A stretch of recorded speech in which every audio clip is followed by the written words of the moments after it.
Hey there, how's it going in your world? Welcome to Body and Soul's podcast, Extra Healthy-ish, the big sister podcast to Healthy-ish. I am your host, Felicity Harley. So we're talking about how to create a healthier home today. Well, not just healthier, also one to boost your well-being.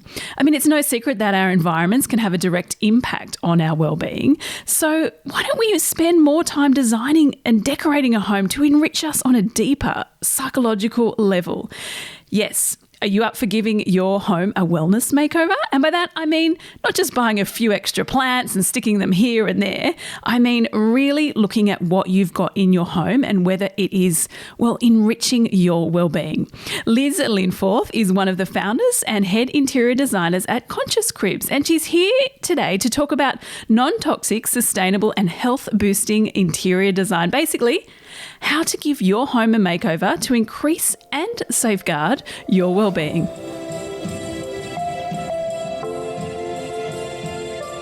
Liz, thank you so much for coming on Extra Healthy-ish. Now, I just kick off this podcast with one question for everyone. How do you stay extra healthy-ish? You've got a 4-month-old baby. How are you staying extra healthy-ish with a new baby in your life? Yes, I actually had a little giggle to myself when I heard you say that question, because at the moment it can just be survival mode. But I do love making healthy treats for guilt-free snacking. So my go-to at the moment is stuffing a date with nut butter and then dipping it in dark chocolate for the final I like that. indulgence.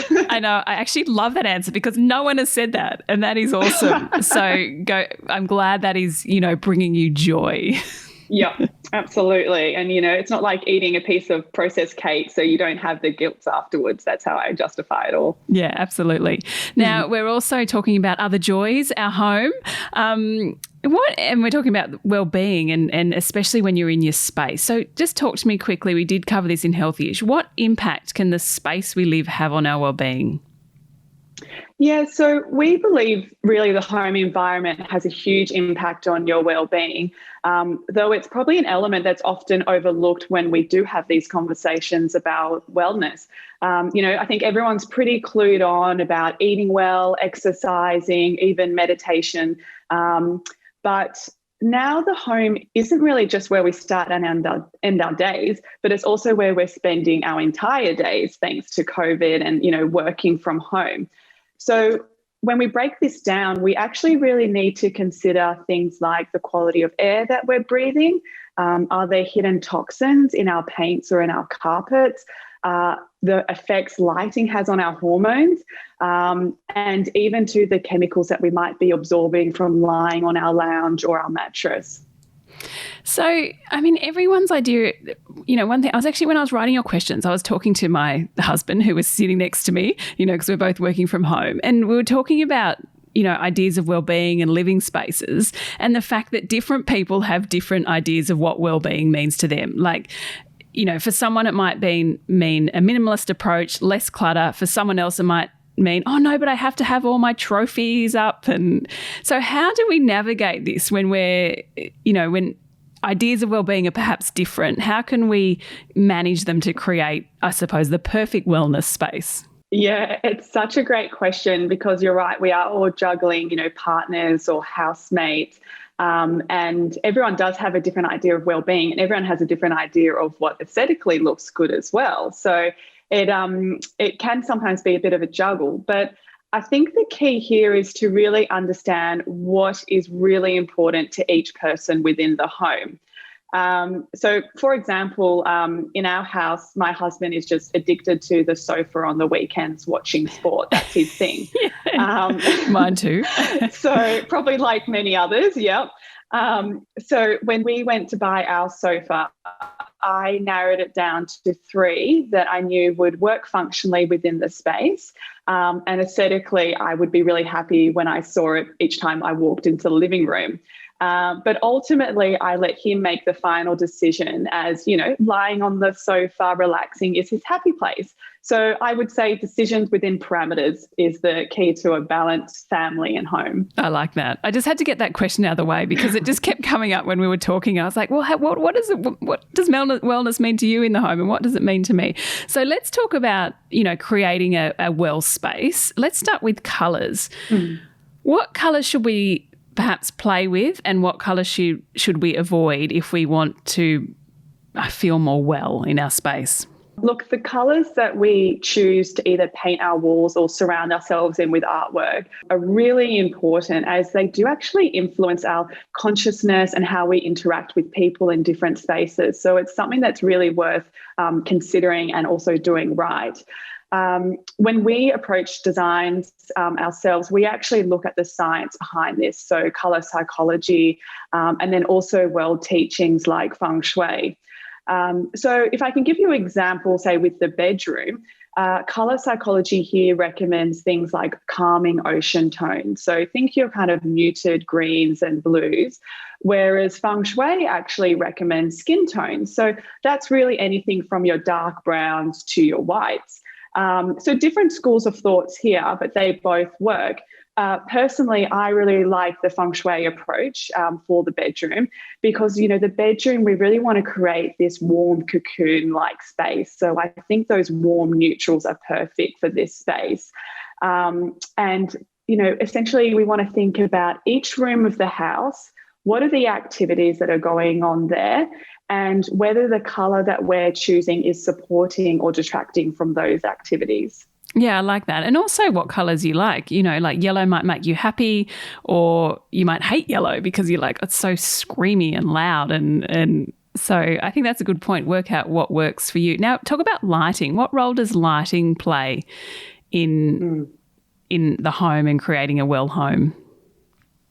Yeah, has a big impact on our well-being, from hormone production with melatonin and cortisol. And I guess there are two aspects to lighting. The first and obvious one is natural light.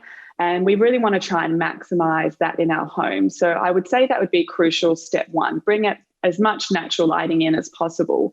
But then we've got to think about our internal lighting.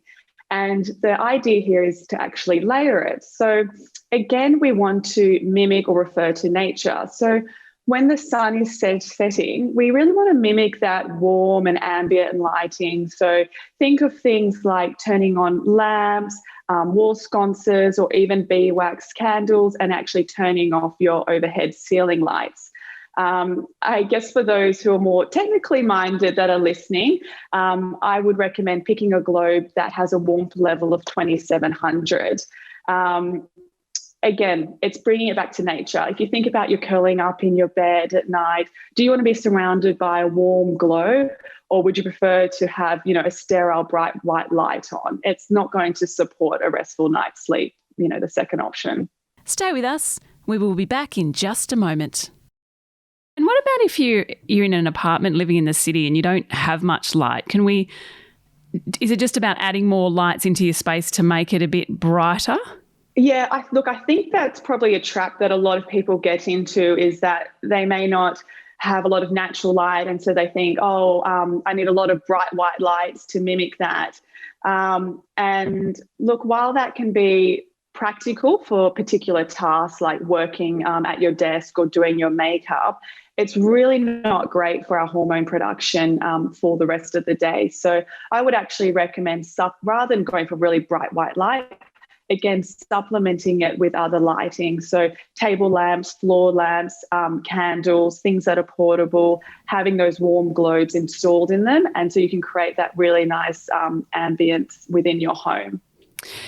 Can you talk us through a few items? And I know you mentioned them in the Healthy-ish show. I don't mind if you regroup for those listeners who didn't listen to our chat in Healthy-ish. What are some things, some features that we should have in our place to improve our well-being? A few key items.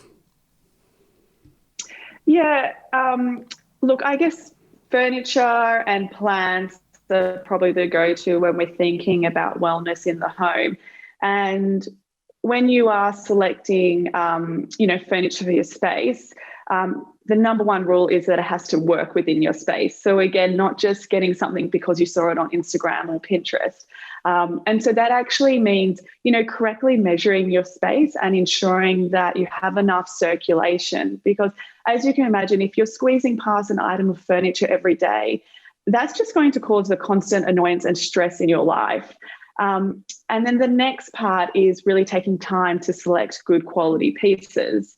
I think, unfortunately, interior design has almost become like fast fashion in a way, where people are so keen to follow trends that they're actually buying cheap pieces every few years rather than saving up for one really good quality piece that will last them a decade or so. And look, I don't know about you, but I find it's quite funny how the brain works. But when I've saved up and I've had to wait for an item, I actually cherish it more and I take better care of it. And I'm proud when I walk into my home because I know it was made, say, by a local artisan or, by a company that you're supporting locally rather than a IKEA or, a huge corporation. Yeah, exactly. And it's such an easy trap to fall into. Oh, I just get that it's cheaper, but really saving up and buying something bigger is, and well made. I think that's the other point that, you made in Healthy-ish is what our furniture can become quite toxic for our health. Can you talk to us about this? Yeah, absolutely. So our furniture, from the structure of what it's made at, so whether it's a man-made structure like plastics or a better option would be from natural materials like a solid timber, to what the stuffing is on our armchairs or lounge, is that a natural wool or is it a synthetic fibre, to the upholstery, again, is it a synthetic material or is it a natural cotton or linen? Choosing the natural route for all of those is just going to contribute to having a healthy home and reducing the amount of toxins.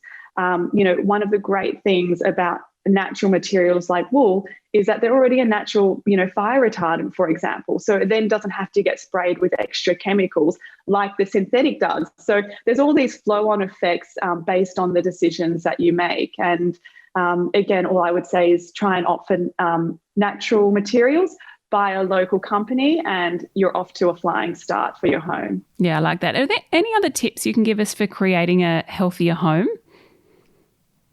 Yes, definitely. I think we were touching on plants before. So bringing a bit of your outdoors in is a great option. And I mentioned this in Healthy-ish, but a stat that I love is that just spending your weekend outdoors improves your immunity by 30%, which I thought was crazy.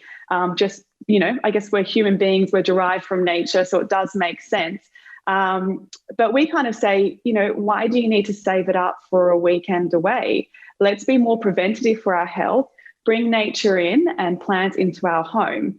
And look, you don't have to have a green thumb for this. There are, heaps of low maintenance indoor plants like, peace lilies, rubber plants and ferns that require a little bit of watering and they're fine. So I think it is for everyone. Actually, the peace lily is an easy one. I am the worst killer of plants, but the peace lily lives on in our house. That is the one plant that keeps on going.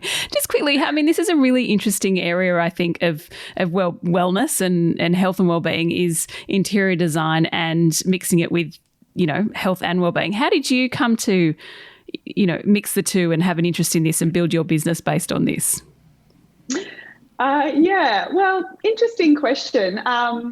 When I think back now, have you, Felicity, ever seen Ricky Gervais' The Office, the TV show? I have. I'm sure many of our listeners have too. Yeah. So the office that I was working at with my business partner in London when we worked for an architectural firm was like that, but with less light. So pretty grim for a design firm is all I can say. I think my business partner and I became passionate about wellness probably as a way of dealing with our surroundings, which was fluorescent lighting, cardboard boxes, white painted brick walls. And so from there, it was pretty simple, really. We just wanted to establish a design firm that looked at the science behind why spaces make us feel good. So think of things like colour and light psychology, world teachings like feng shui, and also sustainability, because it's actually all of these elements combined that go into creating a space or a home that improves your well-being. Yeah, well said, and important things to remember when we, are creating this space. Liz, thank you so much for coming on Extra Healthy-ish. Thank you. I hope this chat with Liz inspired you to maybe take a look at your spaces around the house and see how you could improve it to enhance and improve your well-being. I hope she gave you some great tips. She certainly gave me some. Anyway, if you want some more ideas from Liz, jump onto her website, Conscious Crib. She's got some great step-by-step tutorials there on how to make over different rooms of the house. If you want more from us at Body & Soul, download other episodes of Extra Healthy-ish. We launch those every morning, Monday to Thursday. For more, head to bodyandsoul.com.au, or are you following us on Instagram or Facebook? I hope so. If not, please do. Thanks again for joining us as always. And if you have a moment, we'd be so grateful if you could rate, review and subscribe to this podcast. And until tomorrow, stay extra healthy-ish.